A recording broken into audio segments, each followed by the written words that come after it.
नमस्कार मैत्रिणींनो, आज आपण सोयाबीन वडीची मस्त अशी रेसिपी बघणार आहोत. तर तुम्ही या पद्धतीने कधीच केली नसेल तर नक्की करून बघा. अगदी लहानापासून मोठ्यापर्यंत आवडणारी आणि अगदी कमीत कमी तेलात ही रेसिपी आपण बनवलेली आहे. तर इथे 1 वाटीभर सोयाबीन वडी मी गरम पाण्यामध्ये भिजत घातलेली आहे.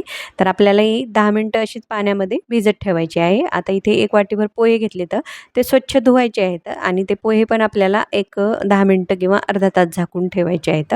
जर वेळ असेल तुमच्याकडे तर अर्धा तास ठेवा, नाही 10 मिनिटं ठेवलेत तरी पण छान मुरतात.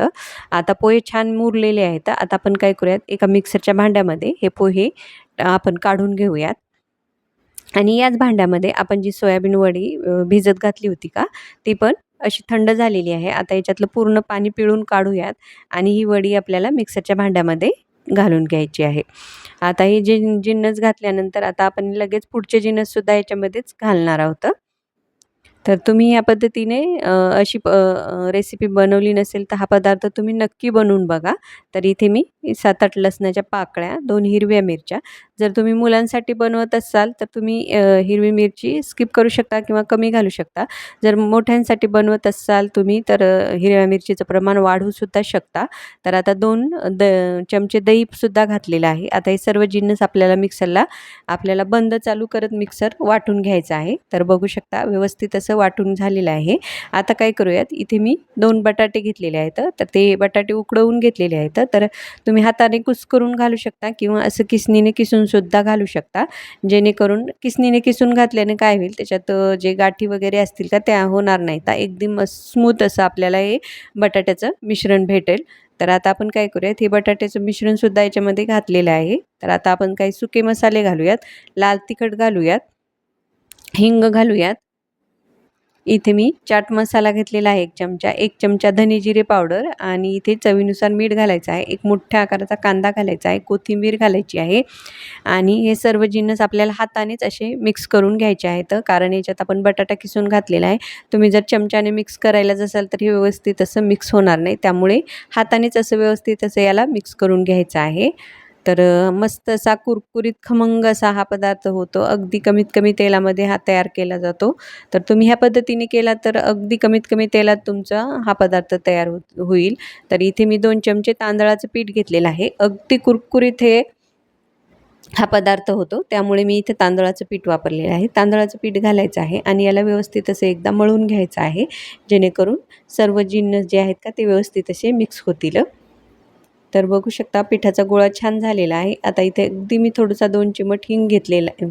2 चिमट इथे मी खायचा सोडा घेतलेला आहे. तर तो याच्यामध्ये घालून घ्यायचा आहे. अगदी थोडंसं एक थेंबभर याच्यावर पाणी घालायचं आहे आणि हे जे मिश्रण आहे का व्यवस्थितच पुन्हा एकदा मळून घ्यायचं आहे आणि व्हिडिओमध्ये दाखवत आहे त्या पद्धतीने बॉल तयार करून घ्यायचे आहेत. तर तुम्ही लहान मोठे बॉल्स तयार करून घेऊ शकता तुम्हाला जसे आवडतील तसे. तर मी ह्या पद्धतीने करून घेतलेले आहेत. तर मस्त असेच हे आपण भाजून घेऊयात हे बॉल अगोदर करून घेऊयात. अगदी तुम्हाला हे कमीत कमी तेलामध्ये मी ही रेसिपी दाखवलेली आहे. तर जर तुम्हाला हे बॉल जे आहेत का डीप फ्राय करून खायचे असतील तर तुम्ही ते सुद्धा खाऊ शकता. पण मी इथे याला शॅलो फ्राय केलेला आहे. कारण आपण कमीत कमी तेलामध्ये हा नाश्ता तयार करणार आहोत.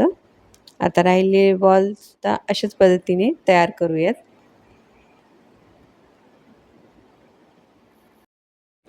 सर्वच बॉल बनवून तयार केलेले आहेत. आता इथे मी आप्पे पात्र घेतलेलं आहे. त्याच्यामध्ये तेल घालून घेतलेलं आहे थोडं-थोडं आणि आपण जे बॉल तयार करून घेतलेले आहेत का ते घालून घ्यायचे आहेत.